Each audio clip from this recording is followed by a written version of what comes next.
ଉତ୍ସାହିତ ଅଛନ୍ତି ଖୁସି କେତେ ଅଛନ୍ତି ହଁ ଭଲ ଖୁସି ଅଛି ଆଉ କ'ଣ। ଆଚ୍ଛା ହଁ ଆପଣ ବୋଧେ ଜାଣିଛନ୍ତି ଆଜି ଲୋକ ଭିଡ଼ ହେବେ ସେଥିପାଇଁ ହଁ ବାଦାମ ପକେଇଛନ୍ତି ଏଠି ହଁ ହଁ ବାଦାମ ଲୋକ ଭିଡ଼ ହେବେ ତ ସେଥିପାଇଁ ପକେଇଛି ଆଉ। ଆଚ୍ଛା ଆଗରୁ କୋଉଠି ଏଇଠି ପକାନ୍ତି ସବୁଦିନ ନା କେବଳ ପ୍ରଧାନମନ୍ତ୍ରୀ ବାଜି ଏଇଠି ପକଉଛନ୍ତି ଲୋକ ଭିଡ଼ ହେବେ ବୋଲି ଲୋକ ଭିଡ଼ ହବ ବୋଲି ଏଠି ପକଉଛୁ। ଆଚ୍ଛା ବର୍ତ୍ତମାନ ଆପଣ କ'ଣ କରୁଛନ୍ତି ପକେଟ କରୁଛନ୍ତି କେତେ କେତେ ବିକ୍ରି ହୁଏ ଗୋଟିଏ ଗୋଟେ 20 ଟଙ୍କା। ଆଚ୍ଛା ଆଉ ନିଜେ ପ୍ରଧାନମନ୍ତ୍ରୀ କେବେ ଦେଖିଛନ୍ତି ଆଗରୁ ଆଗରୁ ମୁଁ ଦେଖିନି। ଆଜି ଆଜି ପାଖରୁ ଦେଖିବେ ହଁ କେତେ ଖୁସି ହଉ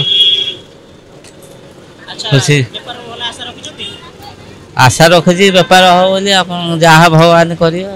ଆଚ୍ଛା ପୁଣି ରୁଷରେ ବସିଛନ୍ତି ହଁ କେବଳ ଆଜି କେବଳ ଏଇଠି ବେପାର କେବଳ ପ୍ରଧାନମନ୍ତ୍ରୀଙ୍କ ପାଇଁ ଏଇଥିପାଇଁ ହଁ ହଁ ସେଗୁଡ଼ା ଟିକେ କୁହନ୍ତୁ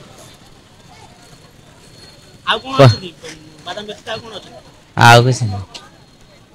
ବୁଝିଲେ ସେଇ କଥା କେତେ ଖୁସି ଅଛନ୍ତି ବେପାର କେମିତି ହବ କେତେ ଆଶା ରଖିଛନ୍ତି କେତେ ପଡ଼ିଆ ବିକିବେ କେତେ ଆଣିଛନ୍ତି ମାଲ ମାଲ 5-7 କିଲୋ ଆଣିଛି ବେଶୀ ଆଚ୍ଛା ସବୁଯାକ ବିକ୍ରି ହବ ଲାଗୁଛି ଲାଗୁଛି ବିକ୍ରି ହବ ବୋଲି କ'ଣ ହଉଛି ଦେଖ ଉପର ବାଲାଙ୍କ କଥା। କେତେ ବର୍ତ୍ତମାନ ବିକ୍ରି ହେଲାଣି ନା ବେପାର କିଛି ଏଇଠି ହେଇନି। ହେଇନି କେତେ ସମୟ ହେଲା ବସିଲେଣି ଏ 5-10 ମିନିଟ୍ ପାଞ୍ଚ ଲାଗୁଛି ଆଶା ରଖିଛନ୍ତି ବିକ୍ରି ହବ ସବୁ ହଁ ଆଶା ରଖିଛି ଆଉ ସବୁ ପଳେଇବ ଲାଗୁଛି ଆଶା ରଖିଛି ଆଉ ଆଶା କରୁଛନ୍ତି ସବୁ ଯିବ ସବୁ ଯିବ ବୋଲି ଆଶା କରୁଛି କ'ଣ ହଉଛି ଦେଖିବ।